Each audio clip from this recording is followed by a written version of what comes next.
2025 ప్రపంచ test championship final June 11న Australia దక్షిణాఫ్రికా జట్ల మధ్య జరగనుంది. ఈ ఫినాలే మ్యాచ్కు లండన్లోని లార్డ్స్ మైదానం వేదిక కానుంది.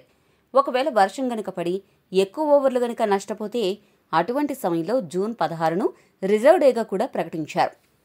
ప్రపంచ టెస్ట్ ఛాంపియన్షిప్లో ఆస్ట్రేలియా జట్టు ఇప్పటికే ఒకసారి విజేతగా నిలిచి ఇప్పుడు రెండోసారి ఫైనల్స్లో అడుగుపెట్టింది. అదే దక్షిణాఫ్రికా జట్టు విషయానికొస్తే ఆ జట్టు మొదటిసారి ప్రపంచ టెస్ట్ ఛాంపియన్షిప్ ఫైనల్స్లో అడుగుపెట్టింది. ఇక్కడ మరొక విషయం ఏంటంటే దక్షిణాఫ్రికా జట్టు గత 7 టెస్ట్ మ్యాచ్లో వరుసగా గెలిచి ఫైనల్స్లోకి అడుగుపెట్టింది. దీన్ని బట్టి దక్షిణాఫ్రికా టెస్టులో ఎంత అద్భుత ప్రదర్శన చేసిందో అర్థం చేసుకోవచ్చు. ఇక ఈ మ్యాచ్ జరగబోయే లార్డ్స్ మైదానంలో ఈ రెండు జట్ల ట్రాక్ రికార్డును గనుక పరిశీలించినట్లయితే 2017 నుండి ఆస్ట్రేలియా జట్టు ఈ స్టేడియంలో 3 మ్యాచ్లు ఆడగా మూడింట్లోనూ విజయం సాధించింది. అదే దక్షిణాఫ్రికా జట్టు విషయానికొస్తే లార్డ్స్ మైదానంలో ఈ జట్టు 3 టెస్టు మ్యాచ్లు ఆడగా రెండిట్లో గెలిచి ఒక మ్యాచ్లో ఓటమి పాలైంది. దీన్ని బట్టి రెండు జట్లకు లార్డ్స్లో మంచి ట్రాక్ రికార్డు ఉంది కాబట్టి ఫినాలే మ్యాచ్ హోరాహోరీగా జరగడం ఖాయంగా కనపడుతోంది. ఈ ఫినాలే మ్యాచ్ లైవ్లో చూడాలి అనుకుంటే టీవీలో అయితే స్టార్ స్పోర్ట్స్ ఛానల్లో చూడొచ్చు. అదే ఆన్లైన్ విషయానికొస్తే ఈ హాట్స్టార్ యాప్లో వీక్షించవచ్చు. ఒకవేళ ఈ మ్యాచ్ డ్రా అయినా లేదా టై అయినా లేదా రద్దు చేయబడినా రెండు జట్లను విజేతగా ప్రకటిస్తారు. ఈ మ్యాచ్ భారత కాలమానం ప్రకారం మధ్యాహ్నం 3:30 గంటలకు ప్రారంభమవుతుంది. మరి ఈ ఫినాలే మ్యాచ్కు రెండు జట్ల తుది జట్లు ఎలా ఉండబోతున్నాయి, ఏ జట్టు బలంగా ఉంది, ఏ జట్టుకు గెలిచే అవకాశాలున్నాయి అనే విషయాన్ని ఇప్పుడు చూద్దాం. ముందుగా ఆస్ట్రేలియా జట్టు విషయానికొస్తే స్పెషలిస్ట్ బ్యాటర్లుగా Sam Konstas, Usman Khawaja, Steve Smith, Marnus Labuschagne, Travis Head, Josh Inglis వ్యవహరిస్తారు. అలెక్స్ క్యారీ వికెట్ కీపర్గా బాధ్యతలు తీసుకుంటాడు. ఫాస్ట్ బౌలింగ్ ఆల్రౌండర్గా క్యామరూన్ గ్రీన్ లేదా బ్యూ వెబ్స్టర్లలో ఒకరికి తుది జట్టులో స్థానం దక్కుతుంది.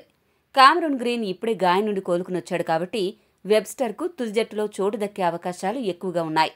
ఫాస్ట్ బౌలర్స్గా Pat Cummins, Mitchell Starc, Hazlewood వ్యవహరించనుండగా స్పెషలిస్ట్ స్పిన్నర్గా నాథన్ లయన్ బరిలోకి దిగుతాడు.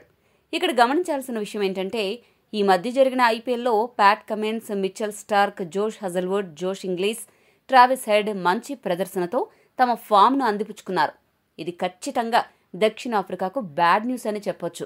దక్షిణాఫ్రికా తుది జట్టు విషయానికొస్తే మార్కరమ్ రికెల్టన్ ఓపెనర్లుగా వ్యవహరించనున్నారు.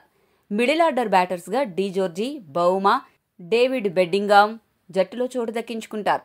వికెట్ కీపర్గా కైల్ వెరీని జట్టులో చేరనున్నారు. ఆల్రౌండర్ స్థానం కోసం వియాన్ ముల్డర్, కార్బిన్ బోష్ పోటీ పడుతున్నారు.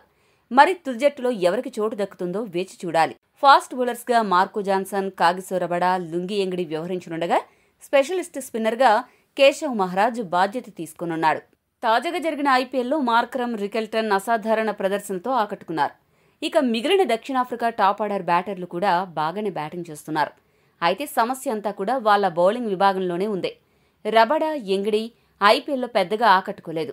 మార్కో జాన్సన్ మాత్రం మంచి బౌలింగ్తో అదరగొట్టాడు. వియాన్ ముల్డర్ ఐపీఎల్లో ఫెయిల్ అవ్వగా కార్బిన్ బోష్ పర్వాలేదు అనిపించాడు. ఆస్ట్రేలియా జట్టులో హజల్వుడ్, కమ్మిన్స్, స్టార్క్, దక్షిణాఫ్రికా జట్టులో ఎంగిడి, రబడా, మార్కో జాన్సన్ మ్యాచ్ను డిసైడ్ చేయనున్నారు. గెలుపోటములను శాసించనున్నారు.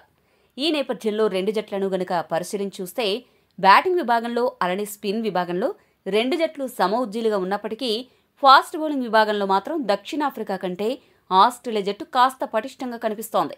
ఇటువంటి పరిస్థితుల్లో ఈ ఫినాలే మ్యాచ్లో ఆస్ట్రేలియా జట్టు గెలిచే అవకాశం 60% ఉండగా దక్షిణాఫ్రికా జట్టు గెలిచే అవకాశం 40% ఉంది. మరి మీ దృష్టిలో ఈ మ్యాచ్లో ఏ జట్టు గెలుస్తుందని భావిస్తున్నారో కామెంట్ చేయండి. మరిన్ని స్పోర్ట్స్ అప్డేట్స్ కోసం మా ఛానల్ని సబ్స్క్రైబ్ చేసుకోండి.